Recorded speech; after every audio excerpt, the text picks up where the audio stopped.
মা, আজ থেকে তোমার নতুন যাত্রা শুরু হলো। হ্যালো মা, এই তো দিদি দাঁড়িয়ে আছেন। হ্যাঁ মা বলো। হ্যালো দীপা, ভালো করে পরীক্ষা দিস মা। আমার প্রণাম নিও মা, আমাকে আশীর্বাদ করো, আমি যেন নতুন করে নিজেকে চিনতে পারি। হ্যাঁ হ্যাঁ, তুমি চিন্তা করো না, আমি ঠিকভাবে এক্সাম দেব। এই তুই আমাকে দে ফোনটা দে। উফ ও মা, দিদি এখন বেরোবে, পরে কথা বলো, রাখছি। দেখো দেখো দেখো, তোমার মেয়ে পরীক্ষা দিতে যাচ্ছে। তোমার স্বপ্ন ছিল না? হ্যাঁ, তোমার স্বপ্ন ছিল তো, সেই স্বপ্নের পথে ও আজ এক পা বাড়িয়ে দিচ্ছে। মা আর যদি বেঁচে থাকতো না, তাহলে খুব খুব খুশি হতো। একজনকে ভুলে যাচ্ছ। খুব সুন্দর লাগছে। কেন বলবো? কারণ কি মা খুব ভালো, তাই।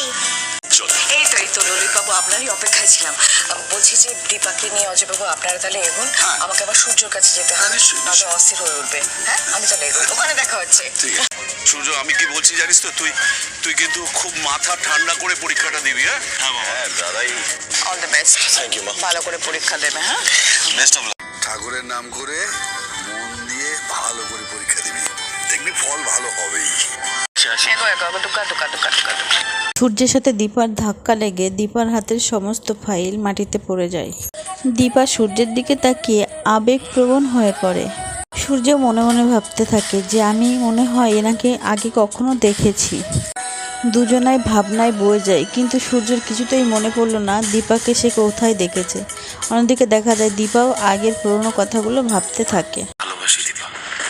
এখান থেকে আবারও নতুন করে সূর্য দীপার জীবন শুরু হবে। দীপা সূর্যকে আড়াল থেকে দেখে তার পুরো পরিবার। ললিতবাবু দীপাকে ডাকতে যাবে দীপা বলে, তখনই দেখা যায় জয় বাধা দেয়।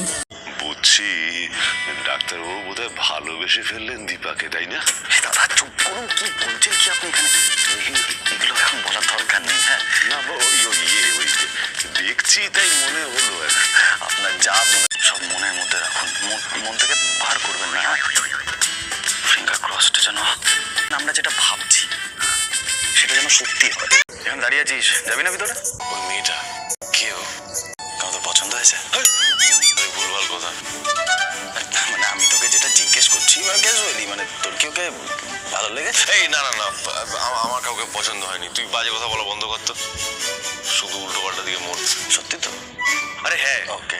কিন্তু ওকে আমার এত চেনা লাগছে, আগে কি ওকে কোথাও দেখেছি আমি? চেনা লাগছে ওকে? হ্যাঁ না, তুই তো এক্ষুনি নিজের মুখেই বললি তোর ওকে চেনা লাগছে। তুই ওকে চিনতে পারছিস? এরকম কিছু মানে তোর কি মনে পড়ছে? কিছু মনে পড়ছে? আরে না,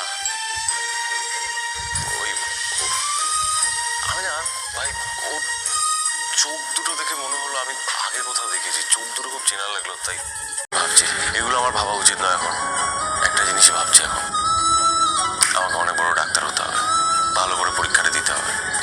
বেস্ট অফ লাক। ওর কাছে যাবে তো শোনা, আগে বাবা মায়ের সাথে দেখা হোক তারপর। কিন্তু কই, আমি তো বাবাকে দেখতে পাচ্ছি না। আমি বাবা মা দুজনকেই দেখতে চাই। হিংসুকুটি, তুমি কেঁদো না, বাবার তো এখন শরীর খারাপ।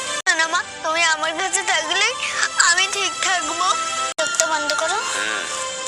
এবার আরাম লাগছে? আর কষ্ট হচ্ছে না তো? তুমি আমার কাছে থাকলে আমার আর কোনো কষ্ট নেই। সোনা তার বাবার কথা ভাবতে ভাবতে সোনা অসুস্থ হয়ে পড়ে। সোনার এই কি অবস্থা, কি হয়েছে? হিংসুকুটির প্রচুর জ্বর এসেছে দিদি ভাই। সে কি, কখন? হঠাৎ করে মা আর জ্বরে ঘরের মধ্যে বাবা বলছে।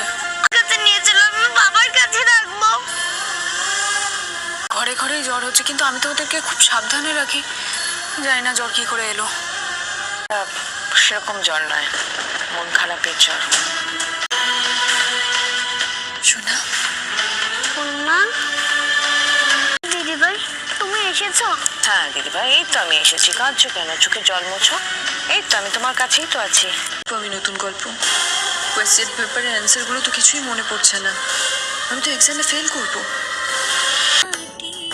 আমি সবার সাথে বন্ধুত্ব করি না, আমাদের দুষ্মন্ত তার শকুন্তলাকে ভুলে গেছে। কিন্তু অনুরাগের ছোঁয়া থেকে পালিয়ে বেড়াবে কতক্ষণ?